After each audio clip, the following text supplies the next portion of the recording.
I don't know why you dragged us out to the middle of nowhere. Come on, change is good sometimes. I get that, but we could have been happy doing our usual theme park thing. We could be waiting for illuminations as we speak. We can't always be at a theme park. Besides, I think I might have the next best thing. Here, try this. I seriously doubt a cup of coffee can make me any happier about our little adventurous expedition you have us on, let alone make me forget we passed up the Magic Kingdom for this. Would you stop talking for 2 seconds and just try it? Whoa, this is good. Like, really good.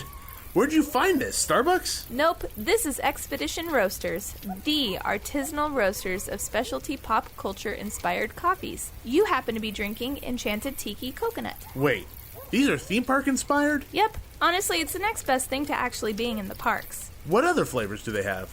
If you want to embrace your inner Haunted Mansion, they have some Happily Never After, which features flavors of New Orleans pralines. And if you want to do your best Dapper Dan impression, you can grab some Main Street USA Colombian. And the best part is that all of their coffees are gluten-free and allergen-free. That's fantastic. Let me see the bag. Whoa, these bags don't look like any other coffee I've seen. That's because each one of the bags has unique custom artwork by guest artists. It makes it a little more fun to display in the kitchen than a boring bag. That's cool. They're almost collectible. We're gonna have to buy more when we get home. Well, since you like this one so much, maybe when we get home we can go to expeditionroasters.com and buy some more great coffee and maybe some fun mugs and shirts, too. This means we can have theme park magic every day of the week. This is the next best thing. Do you feel a little better now? You're caffeinated and you have a little bit of the parks here with you. Much better. Maybe being out in nature isn't so bad after all. But I may prefer the animatronic animals better. This coffee may be the only type of adventure I need in my life. Start your expedition today at expeditionroasters.com and use coupon code DUO15 to save 15% off any purchase of Expedition Roasters themed coffees. Brew your happy place. Expedition Roasters, an adventure in every bag. Hi, and welcome to the Theme Park Duo podcast. Grab your park map, churro, and hop in line with us as we take you on a coast-to-coast adventure through the world of theme parks, haunts, conventions, and more. Now, here's your hosts, Nikki and Gabriel.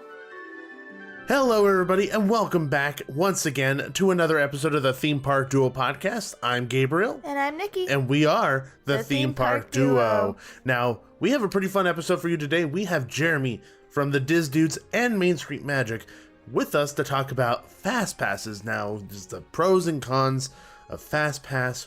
Would it be good without it? Would it be good without it? Whole bunch of stuff. So we kind of run the gamut of the discussion.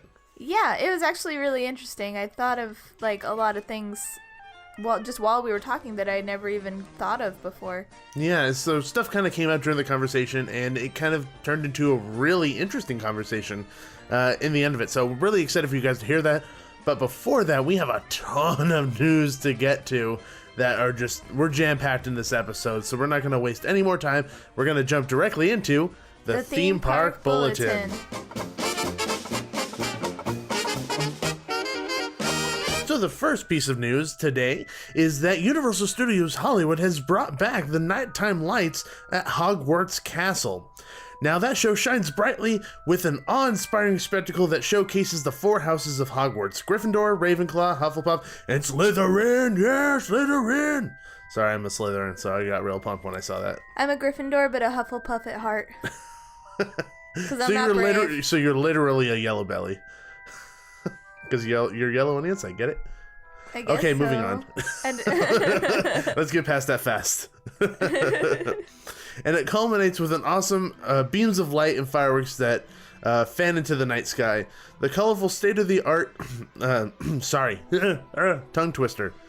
The colorful state-of-the-art light display and special effects projections is accompanied by a spectacular musical arrangement created by Academy Award-winning composer John Williams.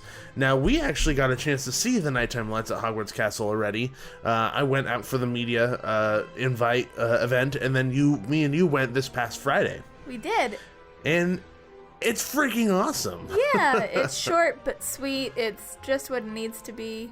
And it was beautiful. And the way that I described it to you was that it's short, but it packs a punch. Oh, yeah. And the thing is that I actually kind of enjoy it a bit more than the Christmas show. And the Christmas show is pretty long. Like, it's a good show. It's a good length. Yeah, it's a good length. Even though this is shorter, I like it so much more, and I don't know why. I don't know. I mean, I like the Christmas one a lot, but this one is just, I don't know, it was just fun and lighthearted, and there's this really cool moment where they like, the projection pushed away the outer walls of the castle and you could see into the castle, and it was really impressive. And before that, actually, no, it was after that. Was it before it? No, it was before it. My mind is everywhere today. No, it was before that. What did I get to try for the first time that finally made its way to Hollywood?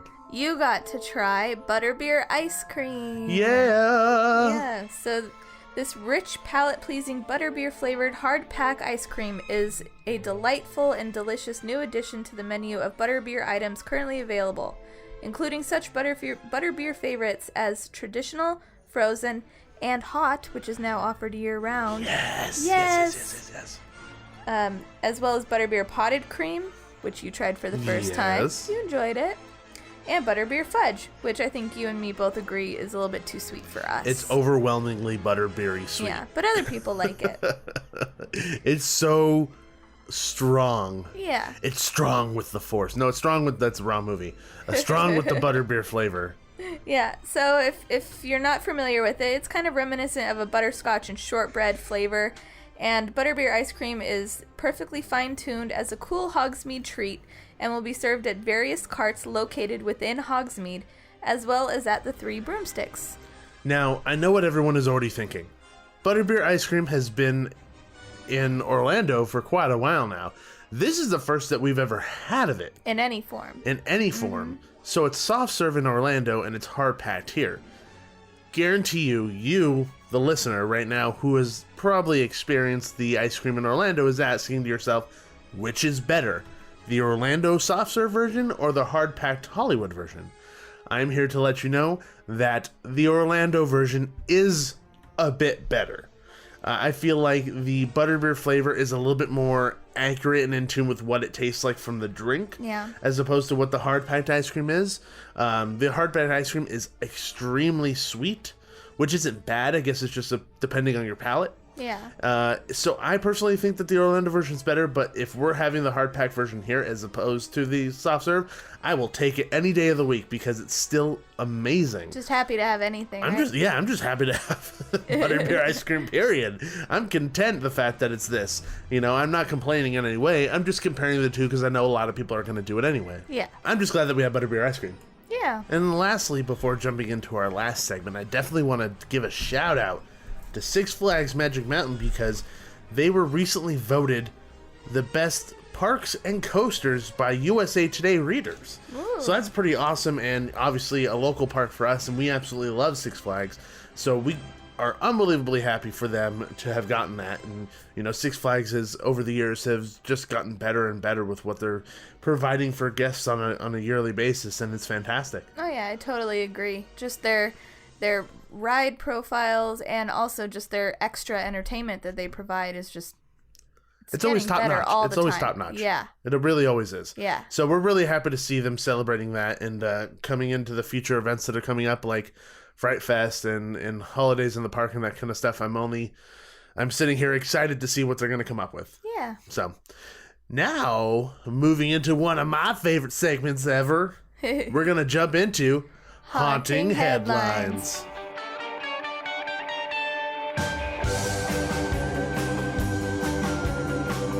So our first piece of news for Haunting Headlines is going to be about Sinister Point, which is a Southern California haunt who actually took a year off last year from doing any type of major event, and this year coming back absolutely strong with an incredible event called Scary Place. Scary Place. It literally just cuts to the chase. Like, there's no, like, big name behind it. It's literally, like, you know what you're getting into when you read the name. Scary Place. And it's going to be 3 floors, 150,000 square feet, featuring 3 heart-pounding attractions, Scream Zones, which is like a scare zone, vicious vendors, delectable foods and drinks, mind-bending stage shows, frightening games and exhibits, hair-raising interactive experiences, and more. So one of the first attractions is called Phobias. Fun for the whole family. And the picture is a clown. Obviously, it's probably going to include clowns. Yeah. And the I am phobia is a giant syringe. So, there you go. That's family fun. Exactly. That's family entertainment. That is like the epitome of family entertainment right there. So it says, welcome to Phobia. Step right up and see if you have what it takes when you're put up against some of your greatest fears. A fully interactive maze experience that will test your abilities to cope with your worst nightmares. We hope, for your sake, being alone isn't one of them. Oh. So. I never like being separated in those types of things. You hate being separated. I deal with it, but I don't like it. You hate it? Yeah. And then the next one is Evil on 2. So it's like a little elevator button. Okay. There's an evil that has taken over the second floor of this quaint little hotel. We need you to step up and venture into this maze to investigate. Let's just hope that their terror within doesn't spread. Then there's the Boogeyman Express. Huh. This is silly a little bit. It sounds like a Goosebumps book. It does. Yeah. Even the artwork kind of looks like a little bit goosebumpy. Oh, yeah, it does. The little monster peeking out from the side of the letters there. All aboard the Boogeyman Express. Rumor has it that the Boogeyman and his evil minions roam these grounds hunting innocent bystanders. So I have an idea. Let's go see if the rumors are true. It sounds like a Goosebumps book. It does, right? Please keep your hands and arms inside the cart at all times, for here is the most hair-raising terror train in the wilderness. So it's playing on the whole wildest ride in the wilderness from Disneyland there. So remember when we actually did Sinister Point a few years back? There was a point. There was a point where you actually had to get in the vehicle and the monsters were pushing it. Yeah. And they got in there with us. Yeah. So I'm assuming it's going to be something akin to that. Yeah, that's what I thought too. And then for Scream Zones, getting from place to place within the compound of Sinister Pointes' Scary Place is no simple task. Unfortunately for you, if you want to venture across the event from the safe zones along Vendor Alley to catch the next act performing on the stage, well, that may be a little tough without having to pass through one of our Scream Zones. Tread lightly. Maybe the creatures that lurk within may not spot you. So that's a little interesting. It's not necessarily a themed scare zone. Yeah. As much as it is just a scare zone with monsters in it. Yeah. And I'm okay with that. It doesn't need to be like ultimately themed to be enjoyable. Yeah, that's fine. And I think I understand why they called it overall Scary Space now. Because their themes Not are so... Scary Space. Scary Place. Scary Place. It's because their themes are so... varied that they just needed an all-encompassing name. So yeah, Scary Place. I feel like people were in like an office building like trying to figure out like what are we going to call this event here? We have this scary event. What are we going to call it? Oh, call it Scary Place. That's fantastic. Brilliant. He gets a raise. Like, I feel like that's what happened. Really. I really do. And then under that, they have mind-bending experiments. Entertainment with Monty Revolta and his Band of the Living Dead and Mud the Magnificent. Yay. Magic and Mayhem, which we love Mud. We love what he does with magic and entertainment and all that kind of stuff. So really excited to see him there. And so this event runs from September 28th all the way to October 31st. And ticket prices vary. So that's kind of what's going on there, and it's actually really exciting because I love Sinister Point. I love the brand. I love what they put forward every single year. It's always extremely unique and different. It's never what you're expecting, which is what I love from a haunted event, because haunted events are all based around the idea of being surprised and being scared. And Sinister Point does a really good job of kind of going outside your comfort zone and doing things that are super different than what the mainstream attractions are doing, like a Scary Farm or a Halloween Horror Nights or a Queen Mary's Dark Harbor. They kind of have a little bit more wiggle room to kind of really F with you. Yeah, and great... which ultimately really scares people. Yeah, and great passionate actors. Really good talent in there. Year to year, people come back for Sinister Point to act for them and really put forward all of their energy for these events. So, you know that when you go to one of their events, you know you're going to get top-notch entertainment, even by probably like the even smallest monster, not literally in size, but figuratively, you know, in the scope of in charge. Yeah. It's the lowest monster on the totem pole. So, moving on. Nikki, what's our next piece of news? Our next piece of news is coming straight from Florida. Boom, boom, boom, boom, boom. Universal Studios Florida is having their Halloween Horror Nights event, and they announced 2 scare zones. Yes, and these scare zones make me even more sad that we're not going. It's like every piece of news is like stabbing me in the heart every single time. So the first scare zone that is announced is Revenge of Chucky. One of the most frightening icons in horror history, Chucky from Universal 1440 Entertainment Film Series, is back to create chaos in the streets of Universal Studios. Guests will enter a Toy Fair tunnel. Oh, no. Never mind. No Toy Fair tunnel? Because now I'm going to be really disappointed. I'm thoroughly disappointed. There is no Toy Fair tunnel. A Toy Fair tunnel sounds fantastic. I know, I'm sorry. If anyone from Universal is listening, add a tunnel. It would be really fun. Add a Toy Fair tunnel, please. Yeah. Because that would be phenomenal. What I meant to say is that guests will enter a Toy Fair turned lethal. How did you get Toy Fair tunnel out of that? I don't even understand how those two things are even related. Wishful thinking? Apparently wishful thinking, because tunnel was nowhere in there. Okay. Filled with diabolical twists on childhood toys from the past. They will be stocked by possessed toys such as murderous monkeys, a board game turned deadly, and more. And guests will come face to face with the world's deadliest doll. That would be Chucky. A board game turned deadly. I just imagine like a Monopoly board running around saying, "Go straight to jail!" Just like waving his arms in the air. Wizard's chess. Wizard's chess, too. That would work as well. Yeah. Okay, and the second... This is the one that, to me, is the reason why I'm sad. This is the reason. This is the one for Gabe. And the second one is Killer Clowns from Outer Space. No. Oh, no. An interstellar circus tent filled with the otherworldly clowns from Metro-Goldwyn-Mayer Pictures' hit horror sci-fi film has landed in the streets of Universal Studios. The sweet smell of cotton candy will invite guests inside, but they will soon realize that the treats are spun from unsuspecting victims. Ew. That's going to be fun. They're going to have cotton candy cocoons hanging from the trees. How cool is that? Yeah, that's awesome. Or like laying around at least. Guests will try to escape the... The what? Escape the what? Sorry. Escape the what? I had to turn the page. I'm so sorry. It's just full of suspense over here. The anticipation.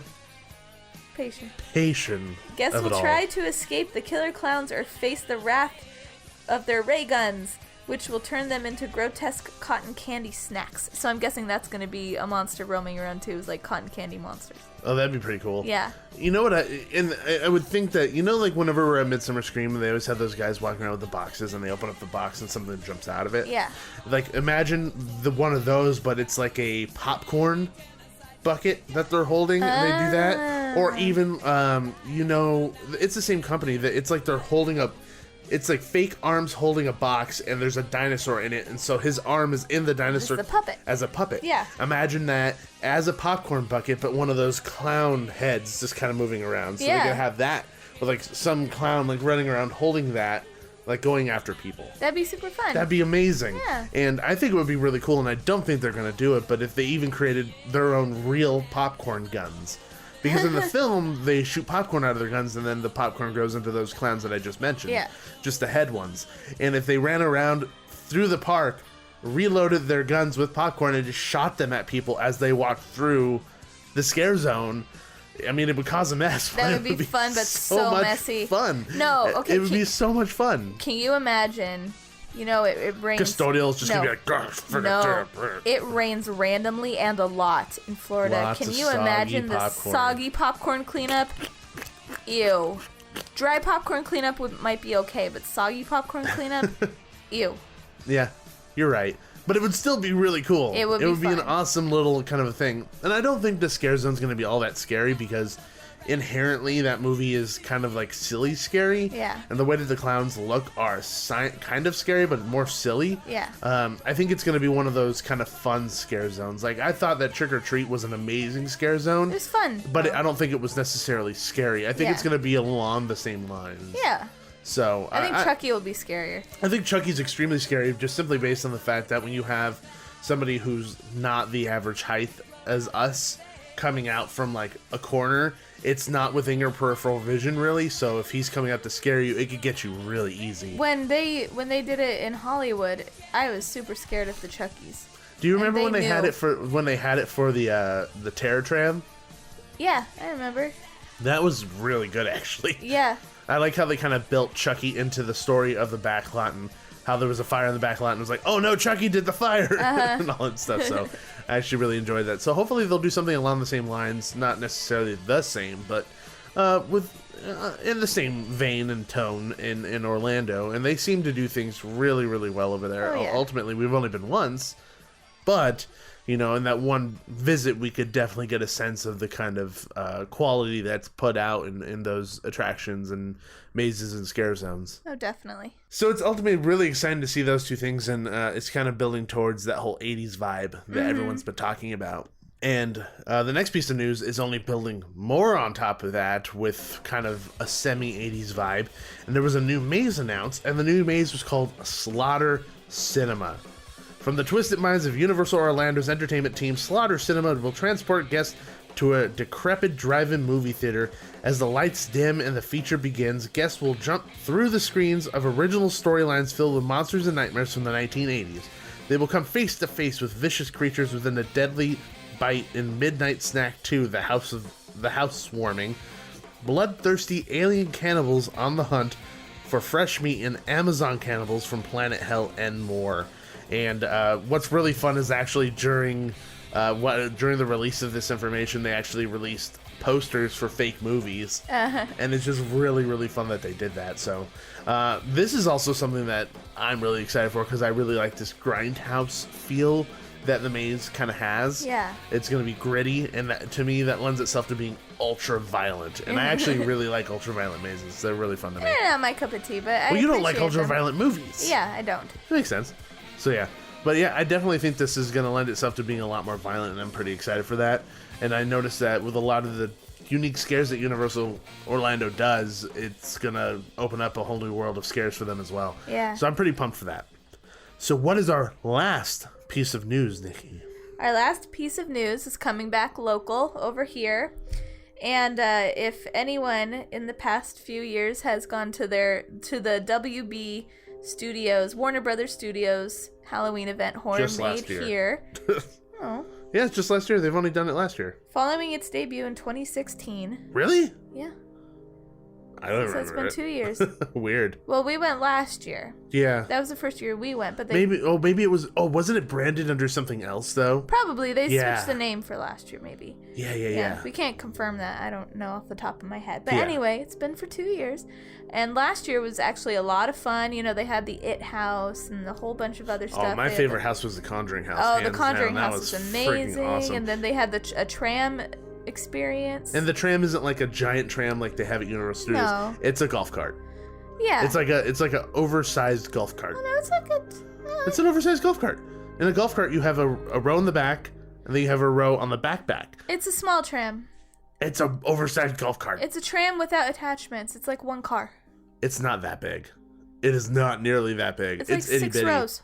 Yeah, but it's small. It's not 6 like rows isn't itty bitty. Yeah, but it's not the size Okay, of a we're tram. fighting over a tram here. Okay. Because it's not the same size as a tram. Anyway, my news is that Warner Brothers Hollywood event Is gonna have Horror Made trams. Here is going to have a panel at Midsummer Scream, which I think is awesome. Yeah, no, I mean, I'm really excited for them to be there to, delve more into the history and facts of what their event's going to be, because for me, that's the one thing I was missing. Yeah. is the reasons behind it all. Yeah. And the ideas behind it and the creative process. I wanted to hear all about it, but we didn't get that. So I'm really happy that now we're getting it. Yeah, and I think it kind of puts it on the same par with the rest of them, which is exactly what they want. You know, they want the hype. They want people to be talking about it before the event, not just saying, you know, in the midst of the Halloween season, like, oh, did you hear about that thing over at Warner Brothers? Like, what's that about? You know, so it's creating hype, and I think that's really cool that they're getting on the same level as all the other events. And I think that it allows them to kind of also display the differences between their event and the other events, because their event, Horror Made Here, is extremely different than any other haunt event. Yeah. In the way that they present their houses and the entertainment and things like that. There isn't as much entertainment as any other of the other Southern California haunt experiences, really, but the way that they kind of develop their houses and the way that guests go through them is unique enough to warrant a visit on its own, even though it's not as big. It packs a punch, and like, you know how in Universal Halloween Horror Nights, your favorite part of the tram tour is the fact that you actually get to get off and walk around the backlot area? That's basically the entire thing. The whole thing. You get dropped off. The whole party event is on their sets. And it's where they filmed Monster Squad, as James said when we had him on the show. Yeah. And a lot of other movies and shows that have filmed right in that area. The novelty of that. You can walk on the sidewalk outside of the Gremlins house, for goodness sakes. It's like you can go to a food truck right next to where the Gilmore Girls walked. It's that's insanely terrifying. Cool. No, I know that's not horror, but I'm just saying. No, trust me, it's horror. It is probably. I never watched it, but anyway, it's so cool, just the novelty of being there and then getting to go through some of the houses and sets that they have. Like last year, they had a Freddy Krueger one that was in a high school.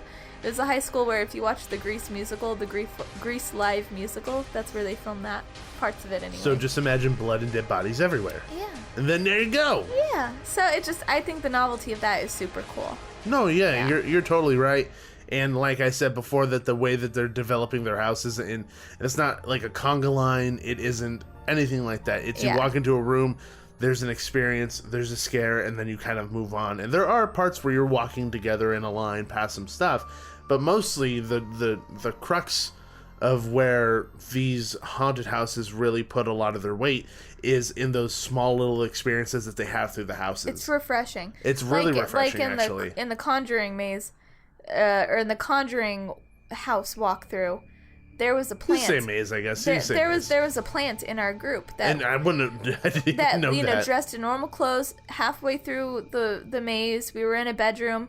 Someone jumps out of a closet, grabs them, and drags them into the closet. And then they're gone. And we thought they were part of our group the whole time, so it totally put you on edge. And that's not something you're going to get in any other park, you know? It's something totally unique that they did. I mean, that has been done before, obviously, but something that was just so unexpected.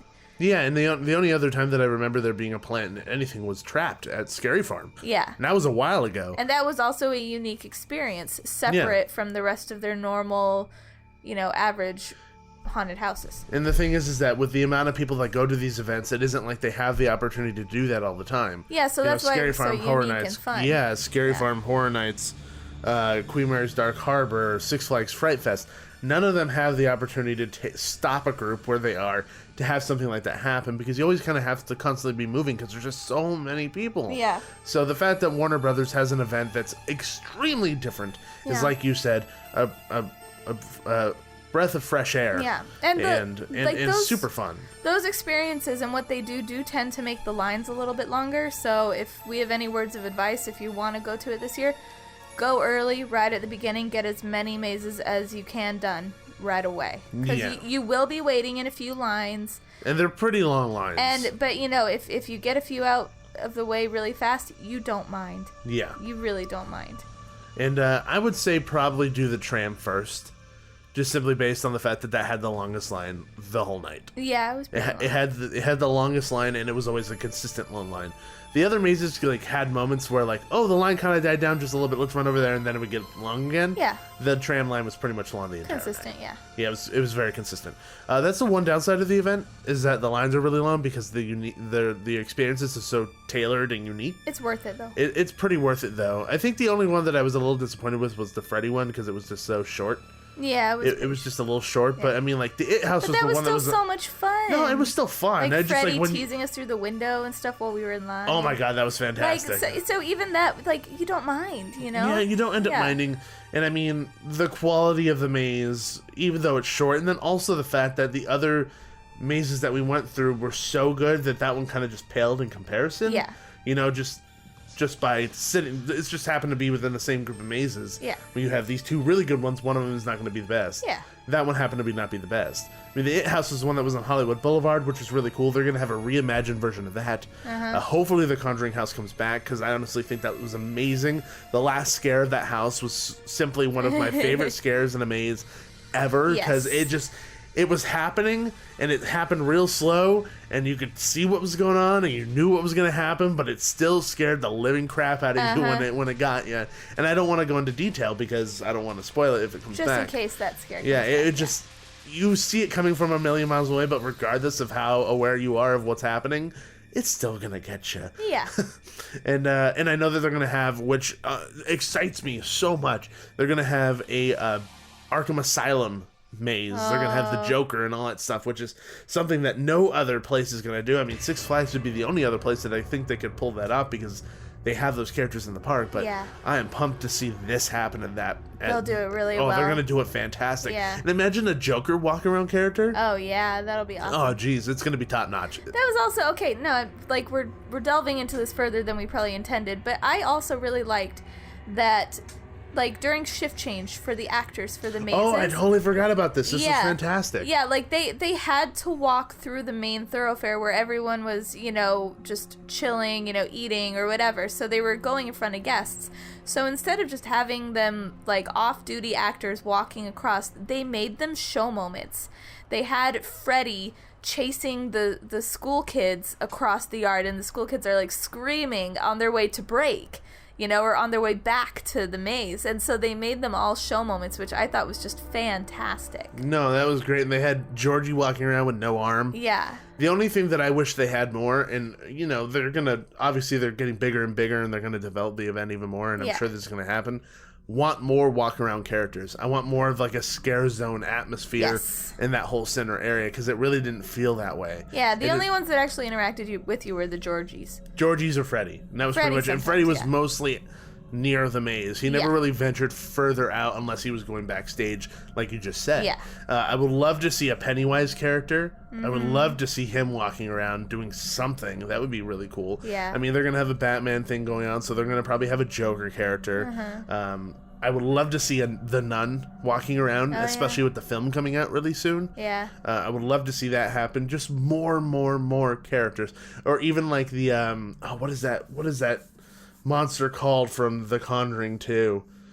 Not the Tall Man. What's his name? Crooked Man? The Crooked Man. The Crooked Man. I would love to see something with the Crooked Man, even if it's just like a really tall, skinny guy. A really tall, skinny guy, but then also or like a guy on stilts. Yeah.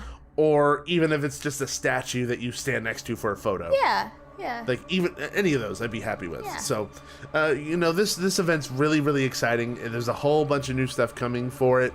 And we'll always push forward an event that's different and unique and worth it. Yeah. If it wasn't worth it, we wouldn't tell you to be going. Yeah, exactly. And wouldn't be sharing information about it. And check out our coverage of Midsummer Scream. We might have some more exclusive news. Yeah. Yeah. Which they're going to be sharing a whole bunch of stuff. So, Midsummer Scream, on top of it, before we end Haunting Headlines and moving into the main segment, phenomenal event. And with this added on top of it, plus the growing size of the Hall of Shadows, which is a whole area dedicated to mini haunts and slider shows and a whole bunch of other stuff, it is simply the best Halloween convention there is. Yes. In Southern California. I mean, it's hard to beat like that major haunt convention that's out in Chicago.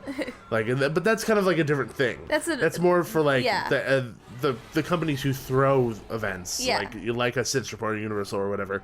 This is for the fans. You can't get any better than this. I'm sorry, Scarlet. I'm sorry, but you're nothing compared to Midsummer Scream. Like, you're absolutely nothing compared to Midsummer Scream. And, you know, I implore everyone to check it out. We're going to be going. We love the show.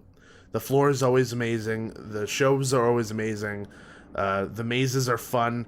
They have unique and specialized scare zones for their own, like, convention. Come on! Maybe since I'm going to be 7 months pregnant 7 months pregnant at that time, maybe I'll just hang out in the cat petting room. You could do that? Yeah. Because I can't. Yeah. Because my face will explode. The past 2 years, I've never gone in because you can't. But this year, I'm like, I'm tired. I'm going to go play with kitty cat. That's fine. Go for it. You do what you want to do. And I'll go see the panels. I'll go through the haunts. I'll cover all that. Yeah. And then we'll convene and record. Yeah. We'll do it on location recording like we did last time. Yeah. I'll update everyone on the cat petting situation. A new cat has come up next to me. He happens to be a calico cat this time. The other one was black. This one is really furry. It's going to be an amazing live tweeting going on for Midsummer Scream for us.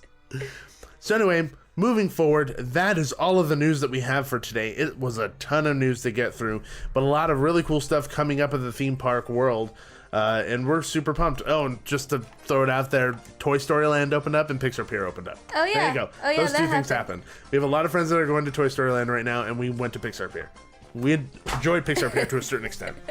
We did. It was fun. I had a cookie, and the cookie I enjoyed it so delicious. much that I threw my notebook. Yeah. That was what that sound was. Ah, Pixar Pier! So. No, it's fun. It's cute. The Incredicoaster. I went on that. Yeah, you went on that, and I watched a video of it. It's fun. Yeah. Super fun. It's like a thing. The stuff they added. I didn't think Pixar Pier was that great. I mean, Incredicoaster was great, but Pixar Pier as a whole, blah. And it's also not finished, so. Yeah.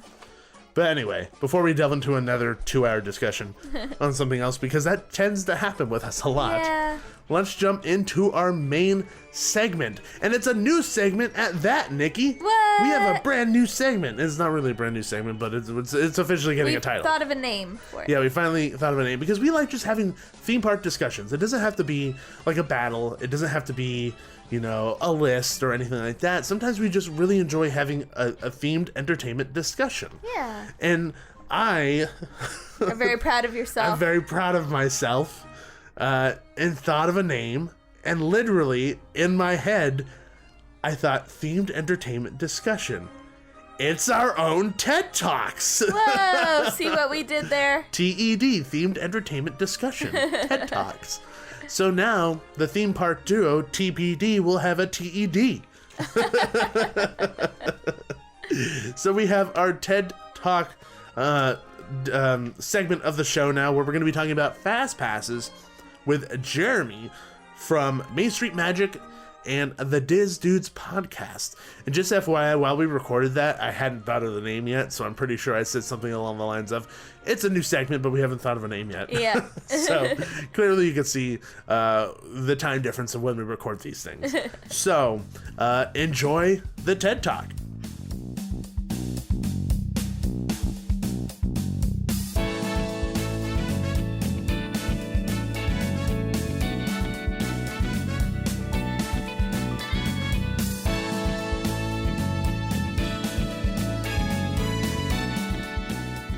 Okay, and we're here in our brand new segment with our friend Jeremy Stein from Main Street Magic and the Diz Dudes podcast. Welcome, my friend. Thank you guys so much for having me. I'm excited. Yeah, this is fun. I'm not used to actually introducing somebody that's on 2 shows. Yeah. Whoa. That's how I do things over here on the East Coast. That's how you roll. Busy. Which, by the way, since you brought it up, you're on the East Coast, we're on the West Coast.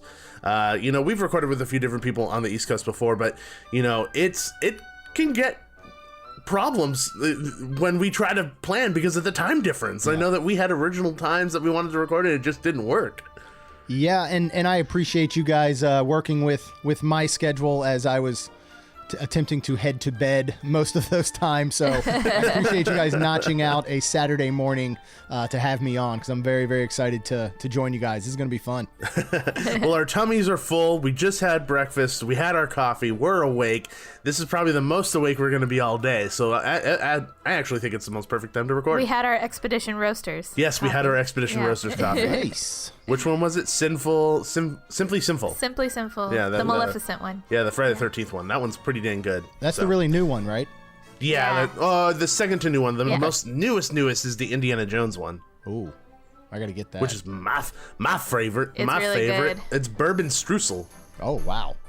That sounds amazing. It's ridiculous. It's ridiculous, dude. Anyway, enough about coffee making people's mouths drool, I'm sure. Our discussion today is going to be about Fastpasses. And, this is perfect because we have Jeremy, who is East Coast efficient over there. I want to say that word because I want to remember the word. He knows what he's doing over there with Fastpasses on the East Coast. We're on the West Coast, so we're going to have these two different aspects of Fastpass system. Yeah. From the two different, our two different Disney parks, and there could bajillion Disney parks that they have on that side.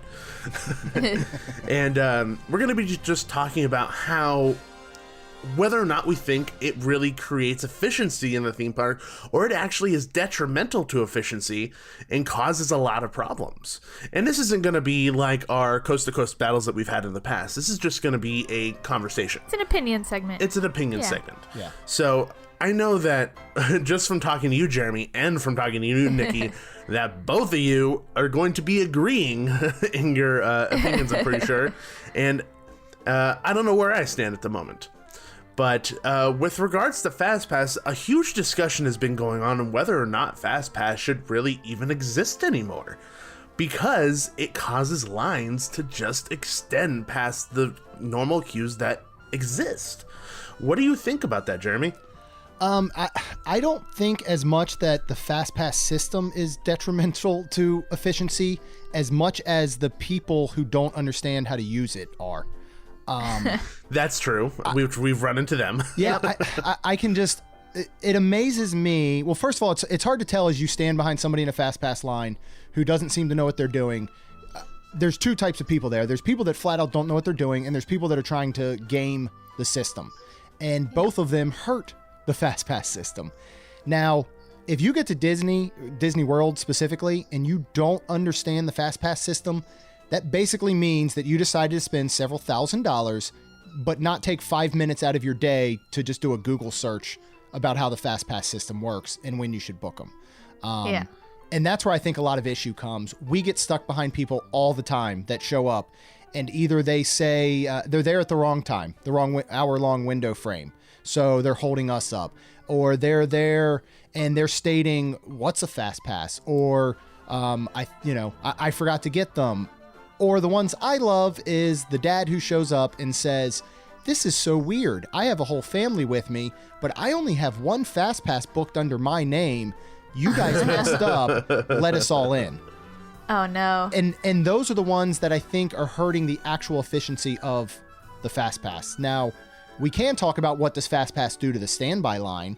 And that's mainly what I'm talking about. Yeah. I mean, there's two different topics under this segment that we have here. One, very much what you're talking about, which hurts the efficiency of Fastpass, but then how Fastpass affects the general line, the queue line of the different attractions.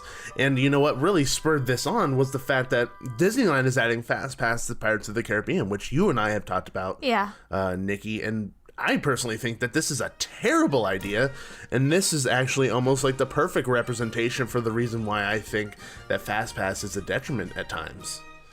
I'm not sure. I think it's really like a wait and see to see if Fastpass hurts Pirates of the Caribbean, because honestly, Pirates is getting out of hand with the line in general. So if adding the Fastpass makes the standby line get even longer for our Pirates, there's no place for it to go. It's going to be insanity. So it's a little like, I'm worried about what it's going to look like. So we'll just have to wait and see with that. Now, Jeremy, I don't know if you're familiar with our Pirates or not, but we don't have a nice inside line like you guys do. Yeah. Ours is literally outside, and they built that a little after the ride was actually open, so they actually had like a dedicated queue. So that didn't open with the ride. The queue was built way afterwards. Okay. And it could hold, I would say, like, maybe if it were just inside just that little circle-y part, Yeah. I'd say maybe that's like 15 minutes. 15, 20 minutes. It's like, it's not that bad. As soon as it starts stretching out and over the bridge, which happens a lot on busy days. Every day, almost. Before Fastpass, I would say it's around 30, 35 minutes. 45. Okay. Well, there's been times where we haven't waited a total of 45 minutes to get It depends on how fast it's going. Yeah, and if it switches back over the bridge. Yeah. So it could be pretty bad on days when it's really crowded. And with an added fast pass to that system, it could add what? Like normally like a 10 to 15 extra minutes to a normal queue when an attraction is given fast pass. So my concern is that the wait time for that ride is going to skyrocket, plus the fact that there is no place for that line to go other than the bridge, which they're going to have to shut it down. They're going to have to shut down the bridge. No one can walk over the bridge anymore. It's the dedicated queue line for Pirates now. It would have to be. Like, there's no other place for it to go. So that's my concern with Fastpass at this point with Pirates. But then on top of that, not people coming into the Disney parks. One, if they don't understand what Fastpass is, that's a problem, a major problem. But if they do come in and they're not educated enough to know what that is, for them to even go into a park and already have one step below everyone else to the point where they might not be able to enjoy all the attractions because they don't know what this is. I mean, it's not like Disney says, like, as you walk in, don't forget your fast passes. I mean, not like it's not like it's plastered all over the place. You would only know about it if you looked in the map, which only has one little thing on it, or like the little symbols next to the rides, or if you were to go to each ride, you would see the fast pass distribution area. Yeah, or and the only other way you're probably going to hear about it really is if you're working with a travel agent, and they're going to educate you on that. If you're booking this on your own, if it's a vacation, you're booking on your own, I don't feel like you're going to be as aware of it. What's going to be really cool with you guys, though, that you are getting to experience, with a lot of the system being newer to you and them now adding to Pirates, it's awesome, though, that at least you guys will have, like, tangible data from now. You'll be able to literally walk in and go, yep, that standby line's longer now. Fastpass was a detriment to the standby line. That's really cool. Yeah, that actually is kind of cool that we're going to be able to see the real-world ramifications of an addition of Fastpass, which I don't know if anybody's ever corrected me on this or not, but I'm pretty sure Pirates a while back had it. And then they got rid of it because they didn't need it. And I mean, the same thing with Haunted Mansion, where if Haunted Mansion had Fastpass, they got rid of it, but they only bring it back during Haunted Mansion holidays. Not so much. It's pretty much always open now. What, the Fastpass for Haunted Mansion? Yeah. Is it really? Seems like it's always open now. I don't usually pay attention. Yeah. Oh, gee, you know what? You're right. Yeah, it's always open now. It switched after, I think, the Hatbox Ghost, and they just left it. You know what? I think you're 100% right. Anyway, I think that the Fastpass situation is extremely different on the East Coast than it is on the West Coast. I think that because of our overcrowding problem, I think the Fastpass only adds more to that, because I know that Magic Kingdom, Epcot, Animal Kingdom, and Hollywood Studios, they're pretty much crowded during the peak times, and then every other time after that, it's not so bad, correct? Like, it's manageable. Yeah, we're getting to a point where crowd calendars, though, are going to go out the window, because they're always going to be between probably 7 and 10, it seems like.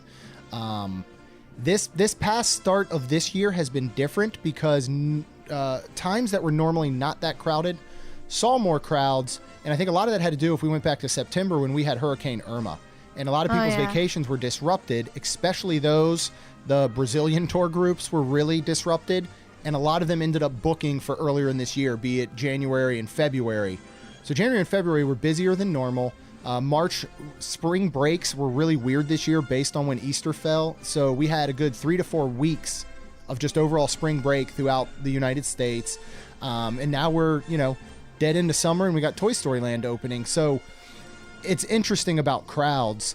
But again, kind of going back to knowing how to use the FastPass system, and I'm not saying everybody has to be as nerdy as me and have a Disney podcast and live and breathe all things Disney, but we are. Yeah, you guys are, which is why I'm talking to you. I love it. But if you do take some time to listen to some podcasts, and you take some time to watch some YouTube videos, and you do put forth a plan, Disney World, and I'm sure Disneyland is very similar, you don't just book it and show up and wing it. You have to put Yeah, in no. You don't. a lot of planning. And if you want to accomplish everything there is to do in Magic Kingdom, you do it in a way that utilizes your 3 fast passes.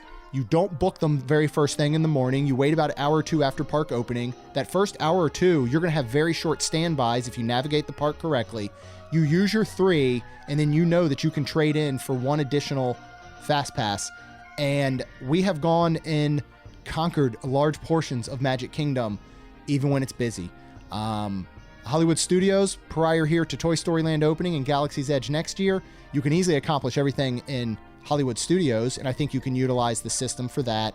And then, right now for Animal Kingdom, if you want to ride Flight of Passage, short of rope dropping very, very early or being one of the last people on the ride at the end of the night right before they close and you piss off a bunch of cast members, you need a fast pass or you're going to spend 2 to 3 hours in line.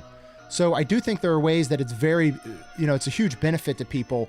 Again, and I'll just sound like probably a broken record throughout this episode, as long as they know what they're doing. Just do some research, talk to some people, get a travel agent. The travel agent will help you plan your fast passes and tell you how to navigate.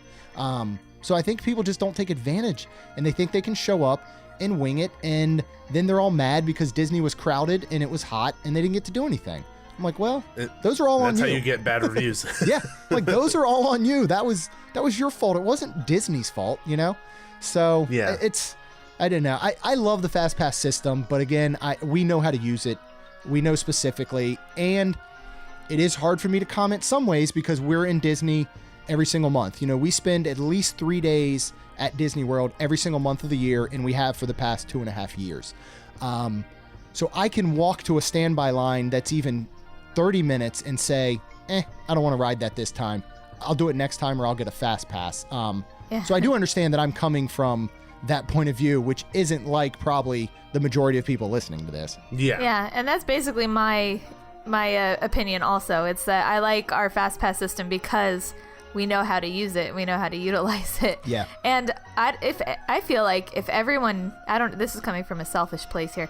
If everyone knew how to use it, it wouldn't be as efficient for us. So That's true. Some Very naive true. people are okay. Yeah.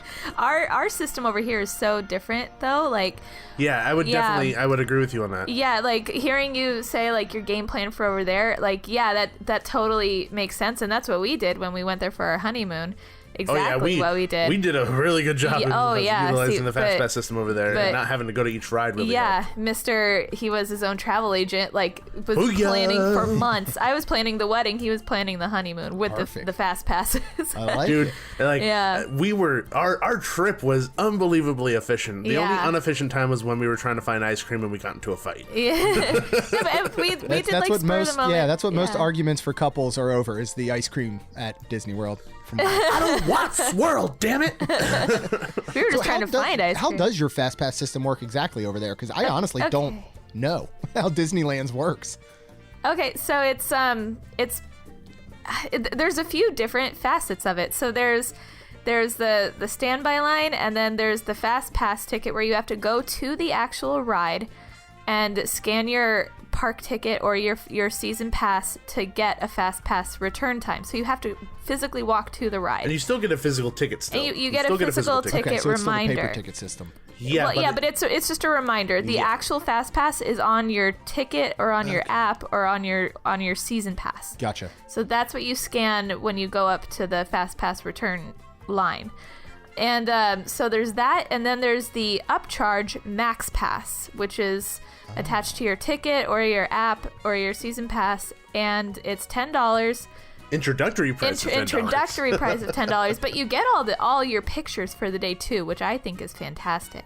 Nice. But so that's upcharge, and for that one, you can book a fast pass right from your phone as long as you are inside the park. So you don't have to actually go to the location. Yeah, you don't have to go to the location. We've only used it once, but it was pretty cool. We liked it. It was nice, Yeah. but the whole thing is that, well, Disney World has that for free. Yeah. Why are we paying $10 to get something like that? Yeah.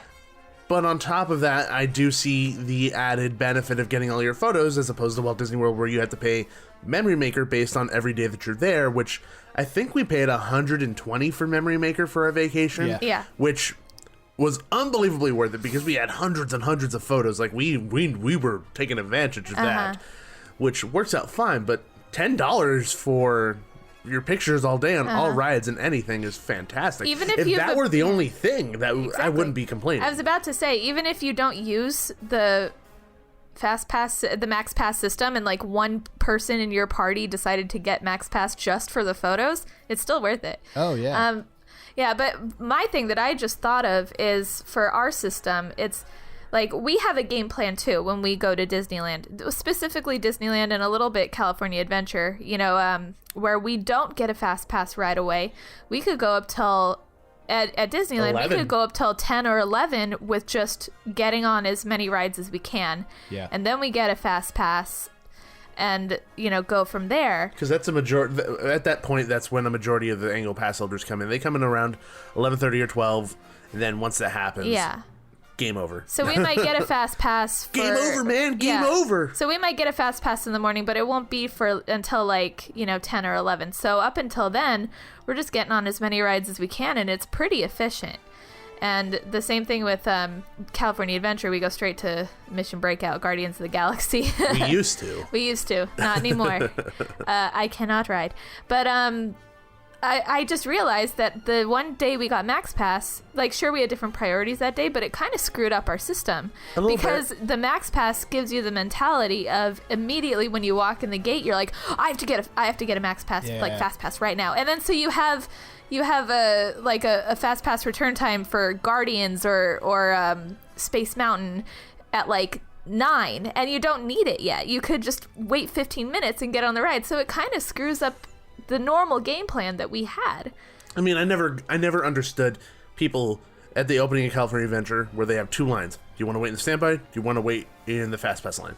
I don't understand people who wait in the Fast Pass line before the park opens. Yeah. Don't get that. I personally just don't understand that mentality. Yeah. And on top of that, because of our system not being the same as Walt Disney World's, where we still have like this paper Fast Pass system as a reminder where you can go to the kiosk or do it on your phone based on a payment system, I find it to be a little bit weird because now we don't quite understand how many people are actually going to get Fast Passes now, because they're not all going to the Fast Pass distribution area. Yeah. So now there's this added fear in my head where I'm like, okay, well, I don't have Max Pass because I don't need it.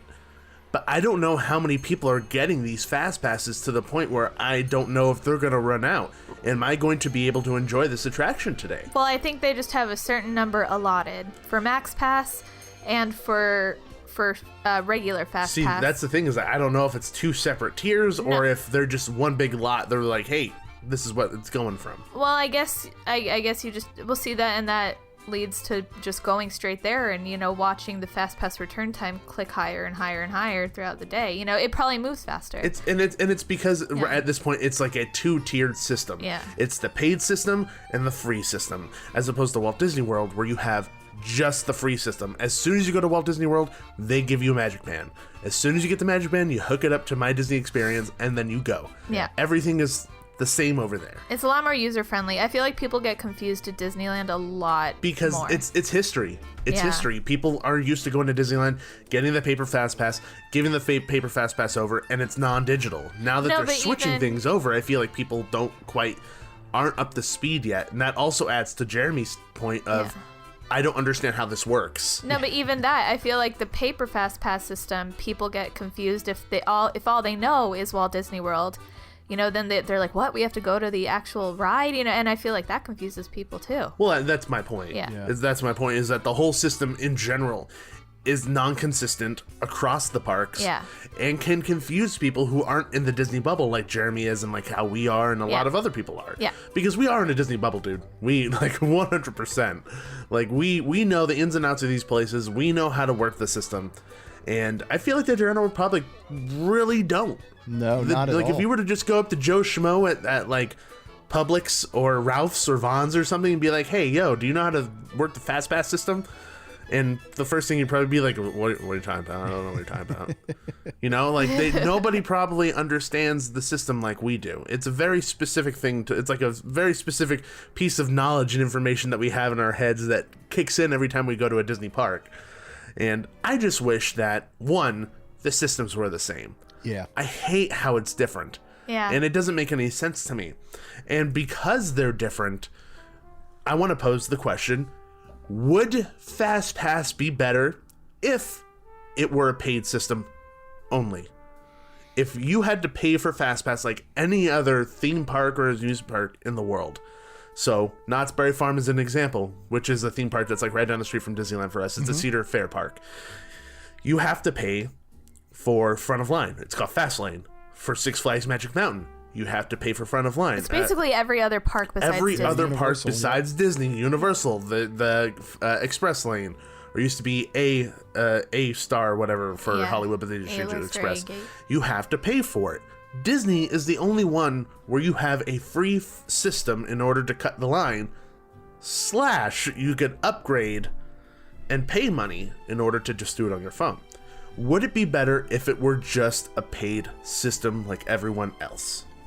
Yeah, man, that's a great question. And for someone like me who has spent a bit of money at Disney in the past 2 to 3 years, I would like to argue that I do pay for it. Yeah. No, we all pay for Yeah. it. Mentally, physically, from our wallets. It is. Everything we It pay is for. interesting because Disney's already, I think, getting especially Disney World is getting a lot of kickback and fluff that it is moving into a luxury, and it is. I think because Disney World is the happiest place on earth, people think that they just should be able to afford a vacation there. And unfortunately, it's not that way. It is very expensive. Families have to save money for a long time. It is tough to go to Disney World for a week. If you start to add, I think, additional costs, now we're adding parking, and look what that did. I think your main problem is that you're going to take something that's been free and you're going to put a charge to it. And everybody, of course, is going to hate that. But everybody's still going to pay for it, If you told me right now that there's an additional fee to our annual passes to get Fastpass now, I'm gonna bitch and moan for a month, and then I'm just gonna pay it, and I'm gonna do it. So I don't know if it would be an advantage. I certainly think that you would eliminate a lot of people because then they're not gonna pay for that feature. But then I think you're gonna diminish their experience with the park. And Disney is based all around customer satisfaction and guest experience, and I think they know for sure that would take the experience away. Now, what I do believe they're going to do, and they already kind of proved this with the way they're testing those club level fast passes, where for $50 a person per day for a minimum of 3 days, you can add 3 additional fast passes. Yeah. I do think we're going to start to see some tiered systems come at an extra cost. I don't think hopefully they'll never take the free system and make it paid, but I definitely think there's some of those tiers coming, and there's going to be benefits to where you stay. When the Galaxy's Edge, the Star Wars Hotel opens here, you better have some sort of incentive to those people, to make this all-inclusive, amazing, a type of resort stay. And I could see some upcharges there for additional fast passes to make sure you experience everything that Galaxy's Edge has. Because, or maybe there's an upcharge system where the tiers go away. Toy Story Land's coming next weekend. We have 3 rides in there. All 3 are on tier 1. So for the most part, in any given day, you may only get a chance to ride one of those 3. Same thing happened with Pandora. So Slinky Dog Dash or Ass. Ass. And Midway Mania. So Midway Mania and Slinky Dog, and then if you want to ride the Ass, they will all be on tier 1. So you can only get you're one. going over my head. Explain. This is way over Nikki's head. This is way over her dorkiness level. So there's the rides that are there. There's one that looks like Mater's Junkyard Jamboree, but it's alien. So it's the little green alien. So it's called the Alien Swirling Saucers. So a lot of people at the West Coast or the East Coast parks like to use acronyms for the rides at times when they have like a long name. Alien Swirling Saucer, Ass. Yep. That's unfortunate. Yeah, so a lot of people are like, I got my Fast Pass for Ass. Yep. I got my Fast Pass for Ass next Sunday. I'm excited to ride it. Don't tell Rhonda that. She might get mad. Well, the other she's gonna be riding it with me. The other thing that I think they could do along with those tiers is this is where I do see a detriment to pass holders here. Now, we're pass holders, but we also stay on property every month. So we're at the 60-day booking mark. So at 60 days out, we can book our fast passes because we are staying on property. As a general pass holder who might just be going for the day or is local enough that they're, laying their head on their own pillow at their house at night, they're at a 30-day mark. If you do not get something like Flight of Passage right now at 60 days, you're probably not getting it. If you don't get a Seven Dwarfs Mine Train, you're potentially not getting it. So it does hurt pass holders who spend a ton of money and a ton of time in the parks, unless they're insane people like us who go down and stay on property every month.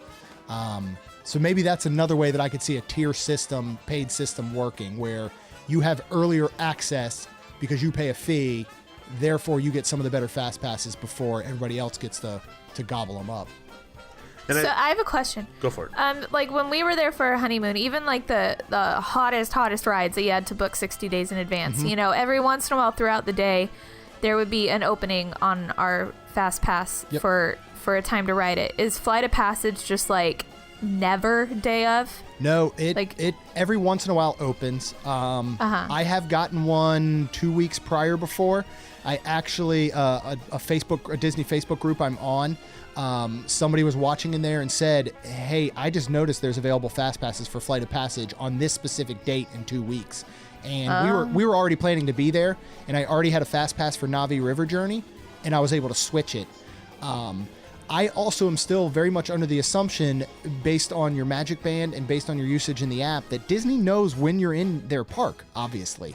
Yeah. They can take your photo without you knowing it, and it shows up on your phone like some sort of voodoo magic. So yeah. I think in, a lot of ways to keep you in the park, they can potentially open some other fast passes. Okay. And then you do have people that are canceling, people whose plans don't work out.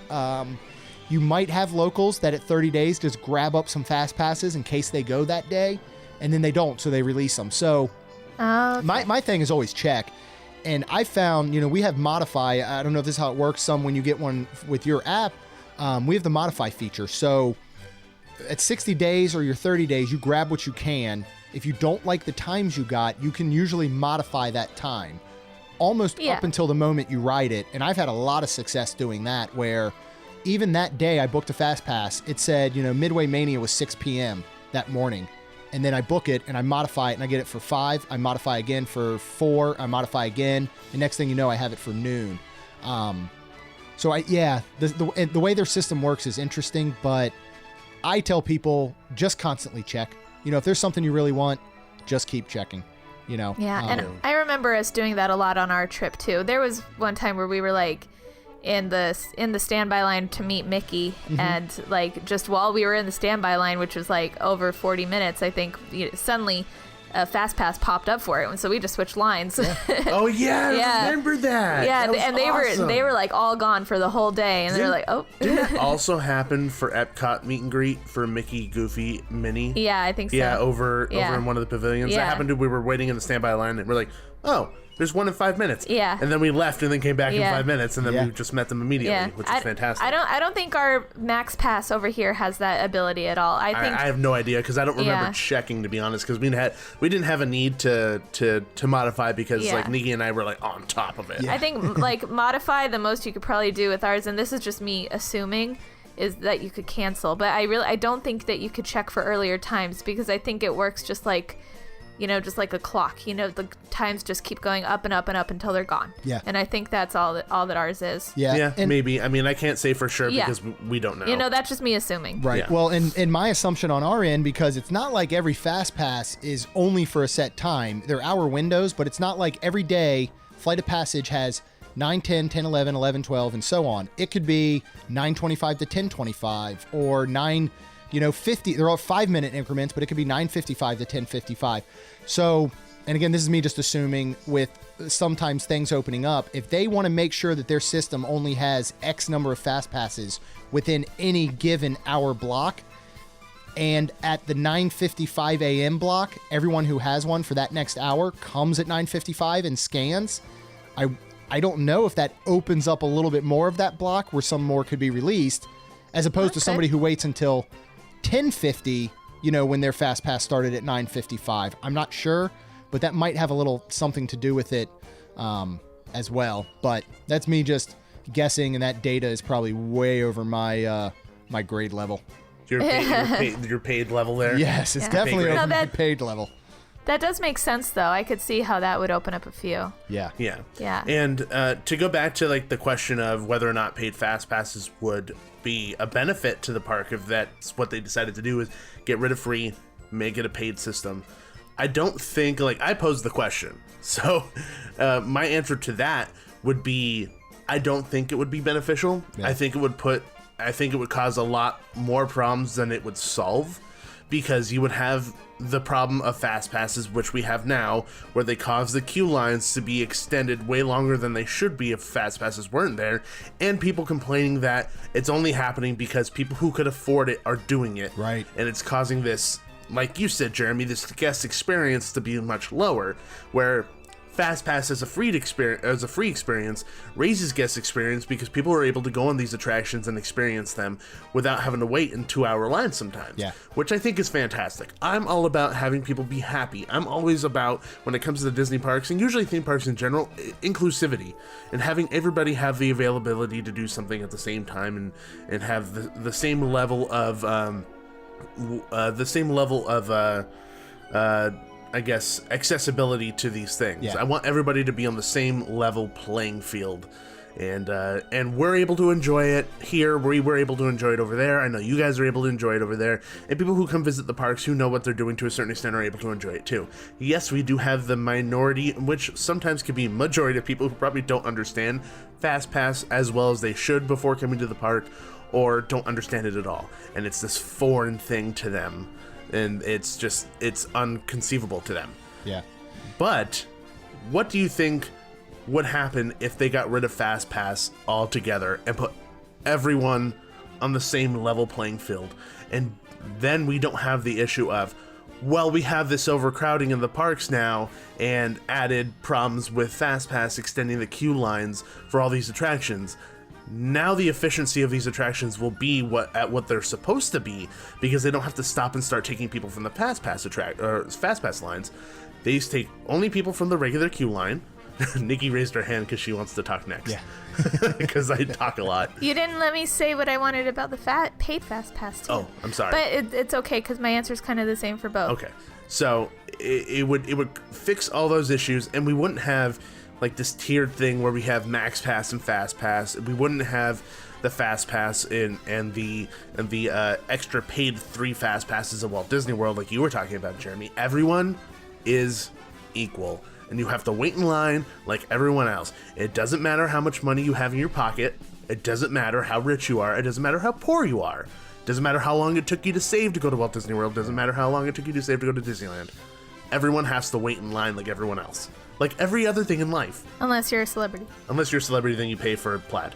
But, but would that be a benefit to the parks? Nikki, you were raising your hand, so you first. Sorry, I don't want to get yelled at later. I have to live with her. Not you. Well, unlike you two, like I was just sitting here listening to both of you talk about how you felt about having a paid only Fast Pass.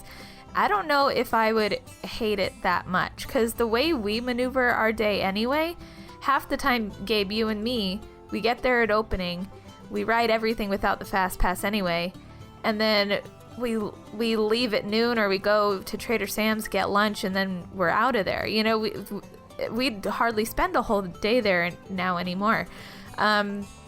So for us personally, I don't think it would affect that much. No, it probably and then wouldn't, like the days where we wanted to spend a whole day there, you know, with our family, or just make a whole day of it. If we do the upcharge, maybe 3 or 4 times a year, big whoop. We would do it, and it wouldn't be that big of a deal because we wouldn't add it to our fast passes or our annual passes. No, I would never do that. No, so like just the way we maneuver the parks, I don't think it would be that. It wouldn't affect us that much. And if having the fast passes paid made less people get them and made the standby lines, well, it might make the standby lines longer. What, for a paid fast pass system? Yeah. Yeah, of course it would. Okay, because well, if there's any fast pass system there, it's going to make the lines longer. Yeah. Period, regardless of whether it's paid or not. Yeah. But then if it's paid, then they can have a limit to how many they're actually putting out there, as opposed to having a huge assortment of fast passes available to everybody. You know what I mean? Yeah. And then for the unpaid, or for having no fast pass system at all, I think the same thing. I think we could still maneuver around it, and it would take out for a lot of the people who aren't as knowledgeable as we are.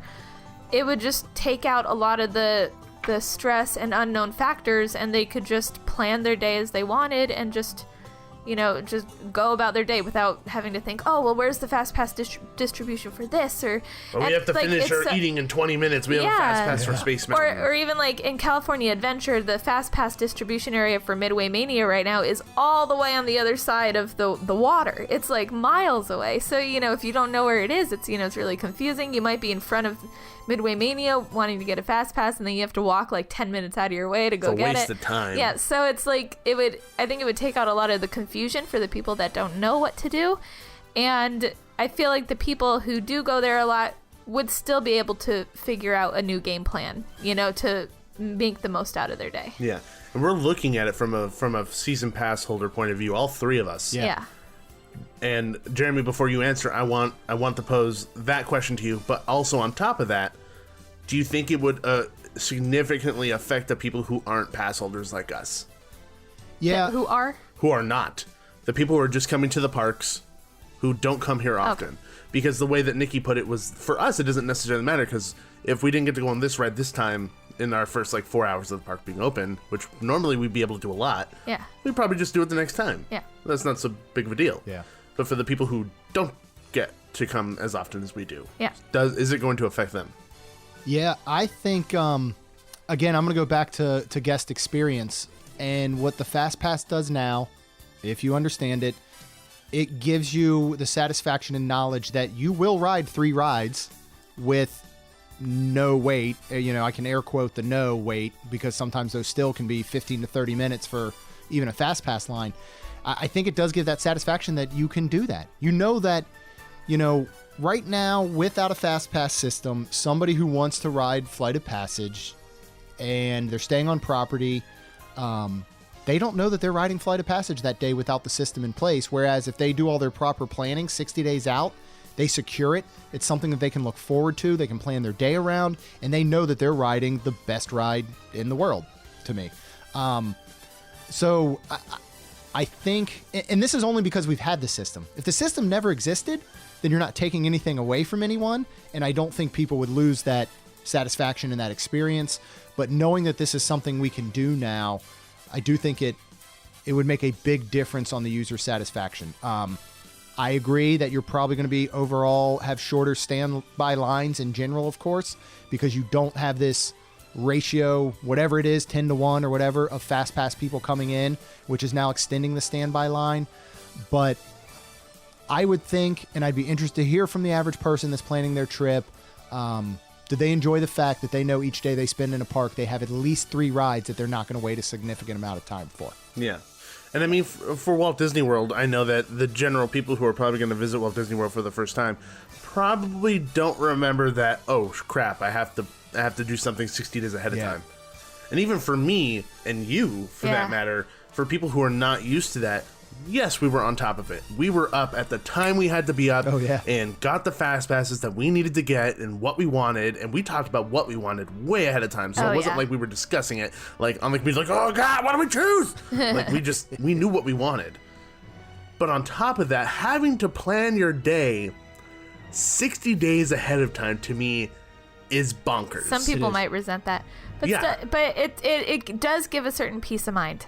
Yeah. It does. Yeah. It definitely gives a certain peace of mind knowing, okay, I'm spending all this money at Walt Disney World. I'm for sure going to get on these. Yeah.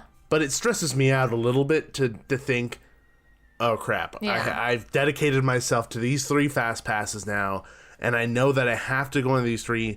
I know we can modify. Yeah.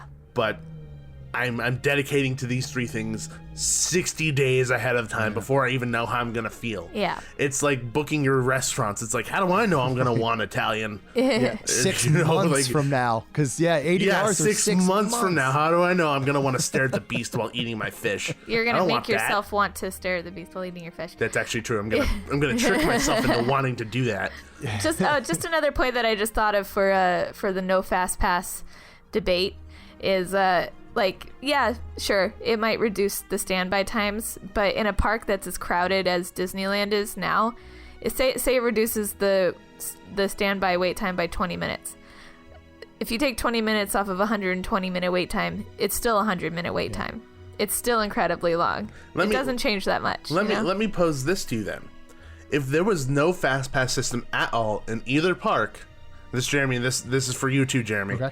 If there was no fast pass system in either of the parks, any of the parks that we're talking about here, that would make the park feel a lot less crowded, because most of the reasons why there's so many people out and about doing their thing is because fast pass allows them to, and that's what Disney wants. Disney created fast pass so that people are not in lines and they're out in stores, restaurants, quick service, whatever it may be, spending their money. So if people are in lines because there's no fast pass, it would make the parks feel a little less, it would make it more manageable because there's less people out and about. Yes, the lines will still be a little long because there's that many people coming, but I think it would also make the off seasons a little more better than they are now. So there's that as well. So there's just that comfortable feeling of knowing that you're able to walk around Disneyland, Magic Kingdom, Animal Kingdom, California Adventure without having to worry about this mass of people running into you every second of the day. Well, I am of the mindset that Disneyland, fast pass system or no fast pass system, is always going to feel incredibly crowded and stressful, and that's just the way it is now. Yeah, I think so. California Adventure, even if it's at a high capacity for the day, fast pass system or no fast pass system, it was built in a more efficient way to make the crowds disperse and not feel as claustrophobic. And of course, every park in Florida has massive amounts of space. Every road is wider. Every place is built. The stalls are bigger. Yeah. The bathrooms, the drinking fountains are bigger. That's not what I meant. Oh, sorry. I just meant it's built to not have bottlenecks like Disneyland. So honestly, I don't remember any bottleneck at Magic Kingdom. And I mean, or any park for that matter. Yes, there are, opening day for Pandora, when everyone's rushing that direction. People are gonna get trampled. Of course, it's crowded, but that's going to be that way regardless, but like just a normal day at Disneyland, I feel like it's always going to feel crowded now, no matter what. Yeah. What about you, Jeremy, for Magic Kingdom and all that stuff? Our resident East Coast expert on this episode. I think what you said was very on point about, more people would be in line, so therefore maybe they're not in the stores and in the restaurants. Therefore maybe it wouldn't seem as crowded. But the parks are larger. They are spaced out well. They have a good flow to them, where short of that Pandora opening, we don't see a ton of bottlenecks in general. I don't know. It's an interesting question and thought of no fast pass system still, because if you had 100, all right, if Pandora now is at 180 and it drops to 150 without a fast pass system, I've still spent 2.5 hours of my day riding just one ride, whereas with fast pass system, I ride Flight of Passage and I ride maybe 2 or 3 other rides in that extra, hour and a half or something that I'm not waiting in the line. Exactly. So I still just go back, I guess, to that peace of mind and knowing. And I think there's two types of people that go with the 60 days out and the planning. Like, I love knowing 60 days out that I have the fast pass I want and I don't have to stress about it. Thinking about showing up to a park that day and going to get my fast pass, I would have an aneurysm. Like, I would just drop dead on the scene from anxiety, because I'm just the type. But then I totally get the people that are in the camp of, you want me to pick what I'm eating 6 months from now, and you want me to pick what I'm riding at a specific time 60 days from now. I totally get that. I just think we're in a theme park world now, especially with Disney World, and how, if you think Disney World's crowded now, people have seen nothing yet. I mean, we're going to get Galaxy's Edge, and same with Disneyland. I mean, just imagine what that's going to do in the swarms of people that normally would have never stepped foot into a Disney World theme park, maybe. That's going to bring them in. So, yeah. I'm already stressed out about that. Oh, Yeah, I me am too. Yeah. People are like camping out as it Yeah. is. I mean, we're going down, so Toy Story Land, opens June 30th here. We're going down on the 29th. We are planning to spend that Saturday and Sunday in Hollywood Studios, and I am just so stressed about it. Yeah. And Yeah. and to be honest, I mean, the reason we're going is I want to go, and then I want to be able to talk about it on, my podcast and share it on our YouTube channel. And so I like to say I'm doing it for the people.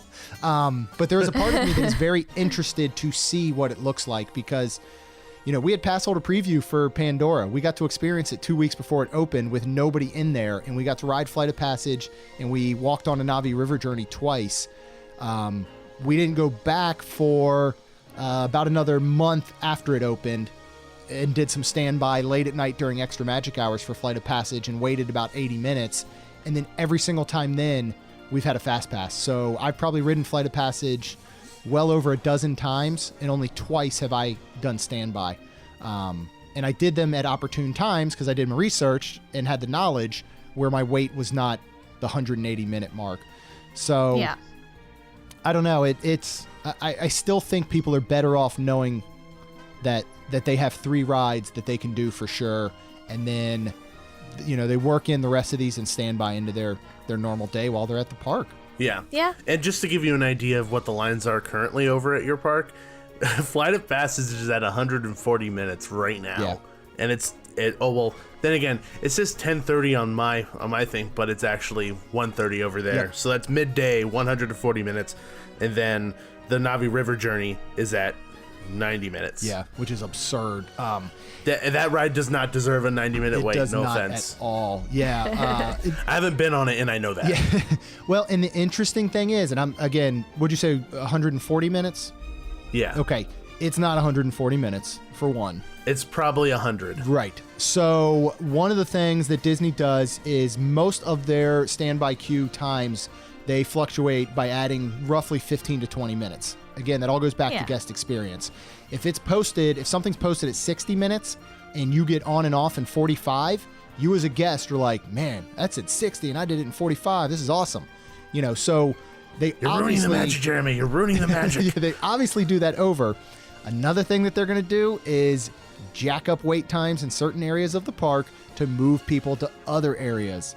At Rope Drop for Animal Kingdom, it's not like they put up 15 minutes on Flight of Passage when the first person steps into the queue and walks onto the ride. It's not 15 minutes. They're already jacking it up to 90 to 120, and they're doing that on purpose to potentially get people to shy away because Pandora's overcrowded right now first thing in the morning. I rope dropped Pandora about a month ago. There were extra magic hours, so I got in at 8 a.m., but I walked in when the hours started. The regular park opened at 9. By hour and 45 minutes in, I rode Flight of Passage on standby, and I rode Na'vi River Journey on standby. How long did you wait cumulatively? I was 50 minutes for Flight of Passage and about 30 for Na'vi. You rope dropped and it was 50 minutes still? Yes. Now this was the extra magic hours. So and this is available to anybody on property. So it opened at 8 o'clock for anybody on property, and then 9 o'clock to anybody else, basically. But you were using extra magic hours, or were you not? I was using them, so that was a little bit of the benefit. That's nuts. But still, I mean, I knocked out Pandora in the first 2 hours of a day. And again, I think it's something people don't understand. Now, when I walked in, I'd have to go back and check. I think when I walked in, the posted standby was 90 minutes, and I did 50. And so, people do need to understand that about the standby as well. They're overinflated, and it's for a reason. And often, sometimes if right now, Tomorrowland, there's way too many people in Tomorrowland, they may go ahead and jack up the standby time on Space Mountain and Buzz Lightyear a little bit more so that people go, you know what, let's head over to Adventureland where maybe Jungle Cruise and Pirates isn't real bad, we'll come check these out later. So they're trafficking people through the park the way that they want. And then the people will add Fastpass for that ride later, and then the ride will jack up the line by itself. It will, yeah. But overall, people feel more satisfied. That's the guest experience thing, and I mean, Fastpass really is a guest experience thing.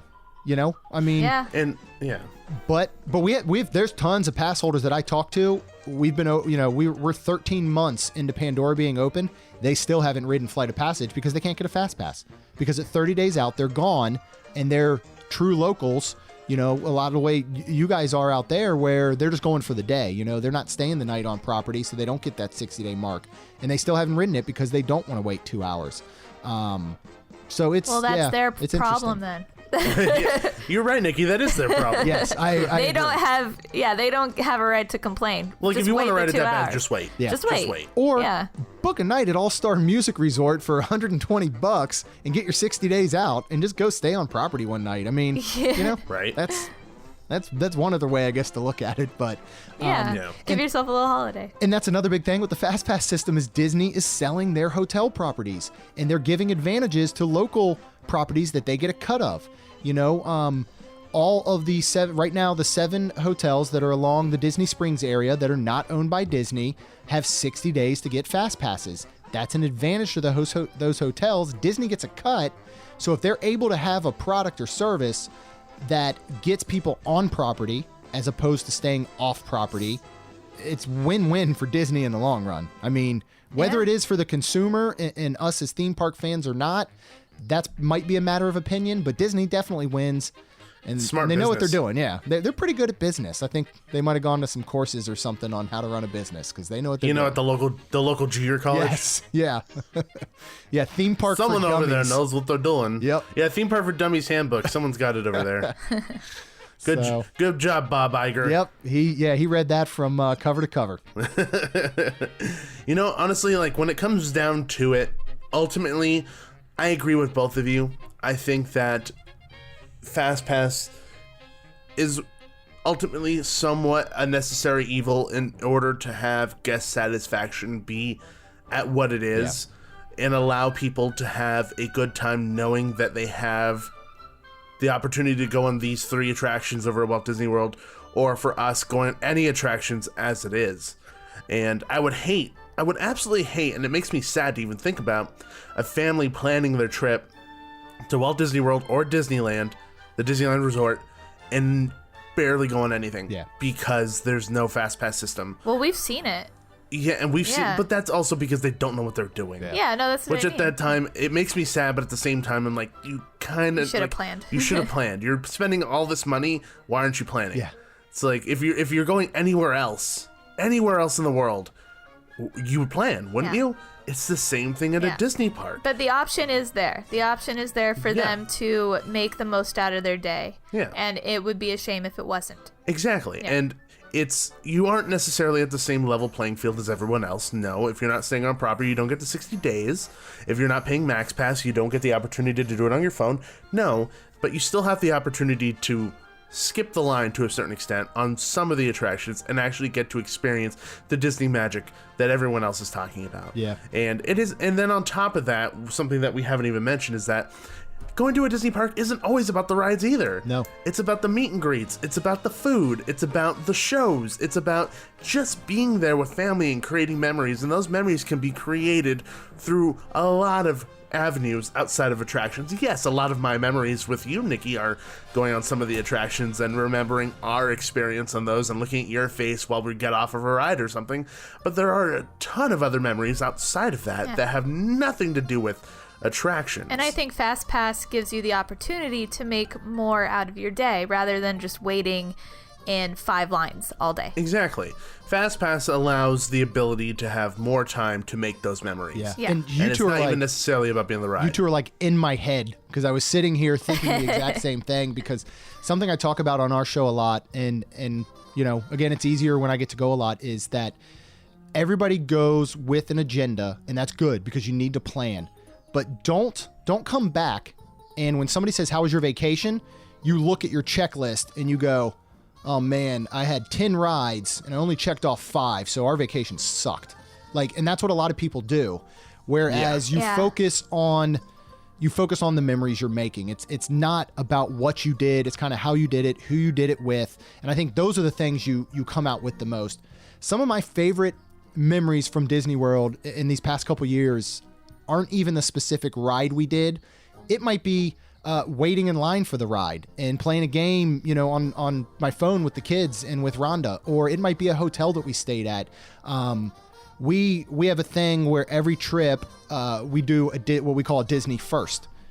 Well, we've been 30, 40 times in the past couple years. We still have Disney Firsts, and we focus on those. And I mean, a Disney First could literally be the first time that my daughter and I rode in the front row of Rock and Roller Coaster together. That was a first for us. It wasn't even about the Rock and Roller Coaster, which we've now ridden dozens of times. It was that moment with her, being at the front. Fastpass, Nikki, as you just said, I think it gives people the ability to do both. So not only do they get to come home and they have checked some of these rides off their list, but they've had extra time to spend with their family and make the memories. Whereas if they have to stand and wait 60 minutes for every single ride every day that they're there in the Florida heat, that is tough to come back with a positive attitude from. Yeah. So I think this really gives them the combination of, look, we gave you 3 rides and you got to do them. You now have time to focus on the memories and the food and the shows and, getting in the pool with your family at the hotel and watching a movie by the pool that all the resorts do at night. I think that it just gives that combination, and I'll keep saying it, that guest experience just starts to go up and up every time, and Fastpass is a major component of that. 100%. And by the way, we are in your head, Jeremy. That's how we knew. We are in your head. Oh, that's all that was rolling around in there. So at least you didn't have to fiddle through some other thoughts or ideas. That one was right there. I trust me, I did, and it's definitely things we can't talk about on the show. And believe it or not, we have some Disney firsts too. Oh yeah, every trip we have some Disney firsts. We're going on Sunday solely for the purpose of having a Disney first. We're not even focusing on rides. We're doing the character breakfast in the park that we've never done before. Yeah, that's awesome. We don't really do character breakfast. The only character meal we've done is Goofy's Kitchen, and that's at the hotel. Yeah. We've never been in the park and done a character breakfast or character meal at all, ever. Yeah. So it'll be really fun to be able to do that. Yeah. This is a take 2 for us, because we actually booked this a while ago for our anniversary, and we woke up and it was maybe 8 o'clock and we had booked it for 10. We woke up, we're like, oh, today's gonna be great. And then Nikki's like, oh crap, we have a character breakfast in an hour. We rushed, we got ready, we pushed the time back a little bit, we got in my car, and the battery was dead. Oh no. So it was not meant to be. It was not meant to be. It was a rough day. Yeah. To say the least. Oh, so boy. tomorrow's take 2. Tomorrow is take 2. It's going to be great. It's going to be fun. That's awesome. So we're really, really excited. But we had such a blast having you on the show, Jeremy. You had a lot to say, and a lot of good things to say at that, about the Fastpass system over there at Magic Kingdom and all the other parks on the East Coast. So want to thank you so much for taking time out of your day to come here on our show. Yeah, thank you guys for having me. I would have just sat here in my office and talked out loud to no one, so I was glad that at least there was somebody else to hear me. That's the whole reason I started a podcast, is because I figured, the people around me physically don't want to listen to me talk about Disney 24/7. So I'm going to record it, and maybe somebody out there will listen to it. But I really appreciate being on. I love you guys. You guys are so much fun. I love your energy. Thank you. And, your show is amazing too, because I'm in the Disney bubble, but you guys are in a lot of bubbles, Yeah. And I think it's so cool that you experience all these amazing things, and things like haunted houses that I would never step foot in. So, power to you guys. I'm going to let my listeners know that if they like haunted houses, they like Disneyland, they like theme parks other than, Disney World, they need to check you guys out, because you guys are a blast. Well, thank you so much. We try to bring a lot of positivity and just fun to theme park world, because a lot of people can look at theme parks as doom and gloom. Yeah. Like, oh, there's so many people. Oh, it's so crowded. Oh, I'm super sweaty. I don't know who says it like that, but that's what people They say. all say it that way. Yeah. And we just like having fun. I mean, this, like you said, Jeremy, we have the podcast because we would be normally doing this in our car anyway. Yeah. And now we're just recording ourselves, because I know that if somebody asked me at work, about theme parks, this would happen. Yeah. And that's not conducive to a good working environment. Yeah. So, but we love your show as well.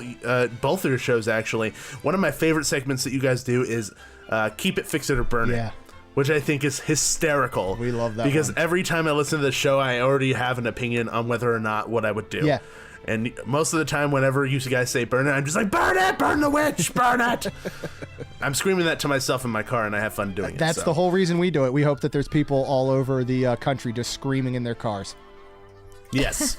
And I definitely think we need to do an episode that's all about bears and not mention it at all and just completely surprise him. Yeah. It'd be hysterical. If you don't know what I'm talking about, you got to listen to Diz Dudes. Well, and I know Jared and Jamie, Jared, who is my co-host on Diz Dudes, and then Jared and Jamie that have Capture the Magic, they're looking at planning their first Disneyland trip together in December.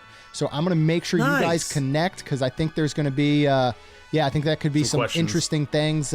Get you guys on their show to tell them how it's done. And I think that could be real enjoyable. And then I really want to get out to Disneyland maybe next year. I'm kind of eyeing D23.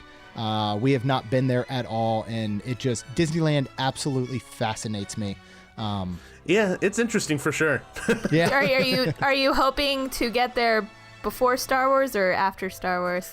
I mean, do you think Disney is crazy enough to have Galaxy's Edge open by the time D23 rolls around, or will they wait for the craziness of D23? It's opening during summer. Right. Well, I know last D23, at one of the panels, they gave out Fastpasses for like a premiere of the new Phantasmic, which we got to do. I wouldn't be surprised if their Parks and Resorts panel gave out something for Galaxy's Edge. That could be. Yeah. It was actually kind of bonkers because they're like, everyone in this room gets to go see Phantasmic, and everyone freaked out. But then the passes they handed out said, you can only go if you buy a ticket, and you can only go if you have a valid annual pass. Oh, wow. I was like, that's messed. That's super messed. But thankfully we were fine and we went. It sounded like we had valid fast passes. Yeah, we were good.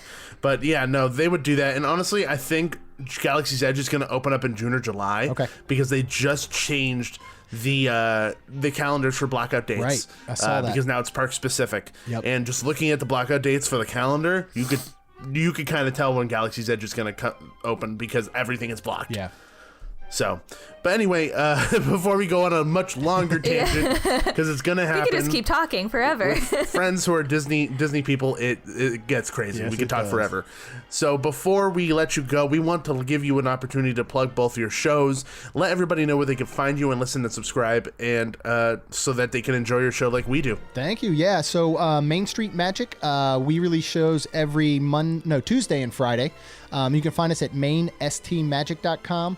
And then the Diz Dudes, we are actually right now on the Capture the Magic audio feed. So you can go to ctmpodcast.com and you can find not only Diz Dudes, but also the Capture the Magic. So we've gotten to a point now with between our three shows, we release a new episode Monday through Friday every day. And we cover all things from trip reviews to news to just being silly on the Diz Dudes and talking about what types of things we would like fire to. So yeah, thank you for letting let me share our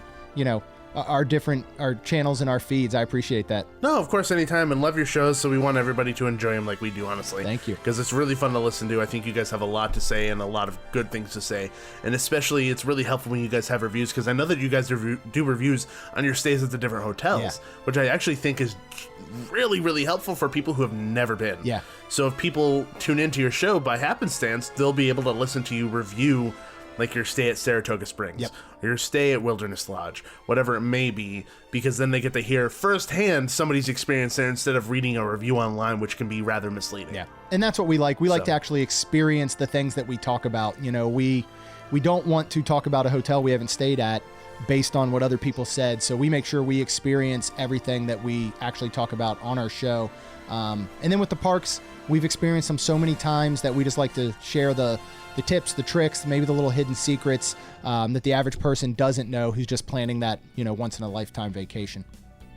Yeah, totally. Well, once again, before we go on a much longer tangent, because once you said that, I was like, I have like 10 things to say. We'll let you go. Thank you again for joining us. Until next time, my friend. Thank you, guys. Bye-bye. Bye.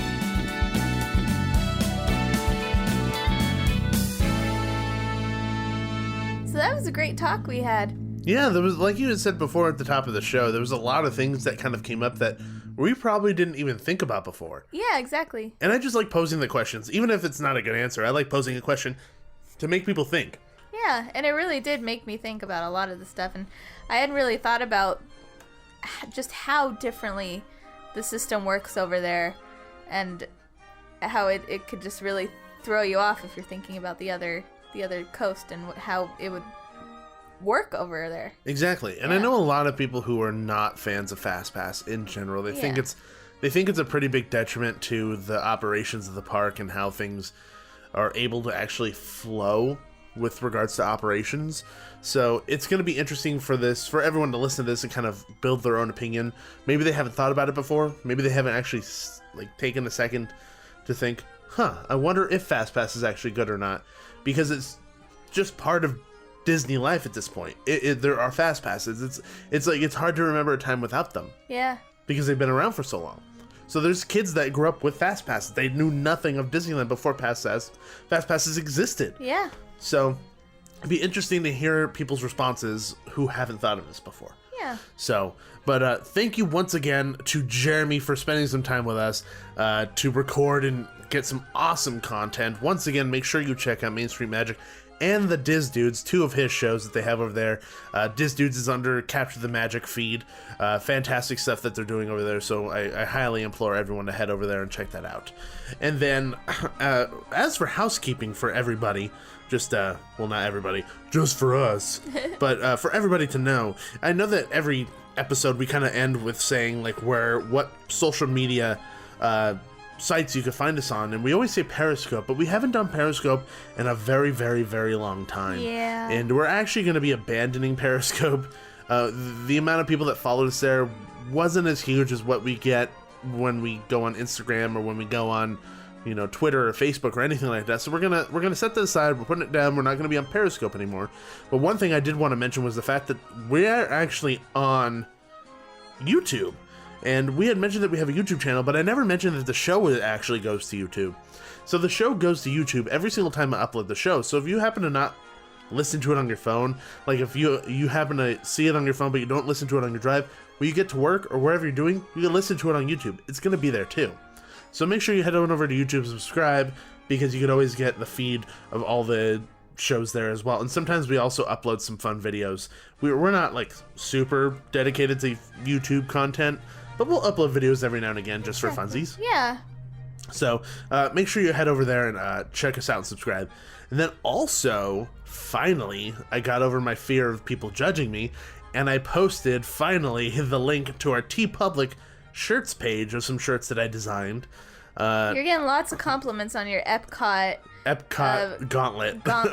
Infinity Gauntlet. Yeah, so what I did was I took the Infinity Gauntlet, I took off the stones, and I replaced them with the Epcot Pavilion logos.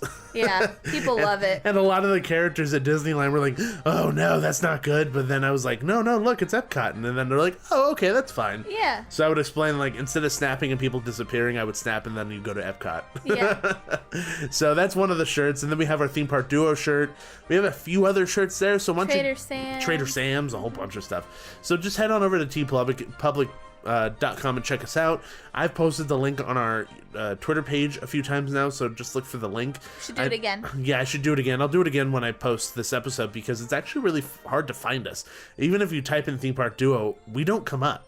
So I'll make sure that the TeePublic link is on our Twitter closer to where we do this, or I'll actually put it in the comments of the show post so that everyone can see the link, and you can go check out the shirts if you want to. So I just want to make sure that everybody knew that those are available now. And they always have sales too, so make sure you check it out for sales. Sometimes the shirts can be $14, which is a really good price for shirts. Mm-hmm. And last but not least, Nikki, we got another 5-star written review. We did. Yes, we did. And it says, A Ray of Sunshine by Sydney B. Holt. Aww.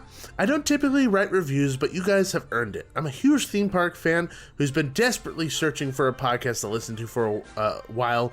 blah, blah, blah, blah, blah. Podcast to listen to while I battle LA traffic, and this is it. In a community full of judgmental, nitpicky, negative people, your insightful, endearing commentary brings some much-needed positivity. Thanks for brightening my car rides with laughter and magic. Oh, that's nice. That's such a sweet review. And we feel you on the LA traffic. Yeah, because we have to deal with it, too, because we both live in LA, so luckily I brighten my own day. No, I don't at all, ever. But thank you so much for writing that review. It makes us happy to see that people actually enjoy listening to us, and that we could bring some happiness into someone's day, because that's what this is all about, is making sure that everybody who listens is enjoying the show and is happy with the content and continues listening. Yeah. So that's what we always are striving for. And before we wrap up the show, I do want to shout out, I don't know the girl's name, because the interaction just happened so freaking fast. But when I was at Knott's, and this is a while ago, when I was at Knott's for Ghost Town Alive media event, we were going to see Beach Blanket Beagle, and as I was entering the Charles M. Schultz Theater, this girl goes, please go this way for seating or something. She's like saying like, what she should be saying, because it's her job. And in between she goes, I'm a big fan, by the way. And then like as I pass, and I'm like, what? And I like turn and look, I'm like, you're talking to me? And she goes, yeah, I like Theme Park Duo. Please continue going in and see. It was like in her, like, still trying to do her job. Yeah. And I was just so caught off guard. And if you're listening right now, I definitely appreciated it. I didn't know how to respond. It never happens to us. It's happened to me personally, like alone every now and again. And it happened to us once. It happened to us on my last show, Yeah. last Park Fanatics, when I had that show. Didn't it happen to us in Orlando too? Yeah, it happened to us in Orlando. Like in Green Gods? Yeah, it did. So it happened a few times, but I never get used to that. So I'm sorry if I didn't respond the way I should have responded at all, but I just didn't know how to respond. So just thank you so much for listening and being a fan of the show. We always appreciate it when people notice us in public and like pulse us and be like, hey, we really appreciate what you guys do and the content that you're putting out. So we always appreciate that, and thank you for listening, and thank you for doing your job awesome at Knott's. Yeah. So just want to give you a little bit of a shout out there, and I don't know your name, and I apologize. Just tweet us if you hear this, and I'll know who you are. So, but that wraps up this long XL-sized episode. It's a long one this time, so thank you for staying along with us on this, and we always appreciate everybody listening, and we know that this is a long one, so whenever we have long episodes, we're just extra grateful. Yeah, thank you for making it all the way through. Pretty much. So if you want to find us on social media, guys, you can find us on Twitter, Facebook, YouTube, and Instagram. No more Periscope. I have to make sure I don't say that anymore. I'm so used to saying it over 2 seasons I've been saying it. So no more Periscope. But Facebook, Twitter, Instagram, and YouTube, all you have to do is search Theme Park Duo. And if you guys want to leave us a review on iTunes, make sure to leave us a 5-star written review. It always helps us out and raises us up in the standings and helps everyone find us and enjoy us like you are right now. Send us emails at themeparkduo@gmail.com. Exactly. Once again, thank you so much, everybody, for listening to this crazy long episode of the Theme Park Duo podcast. And always remember, there's always a great, big, beautiful tomorrow. See ya. Thanks for riding with the Theme Park Duo. Make sure to gather all your belongings before the end of the podcast. Bye-bye.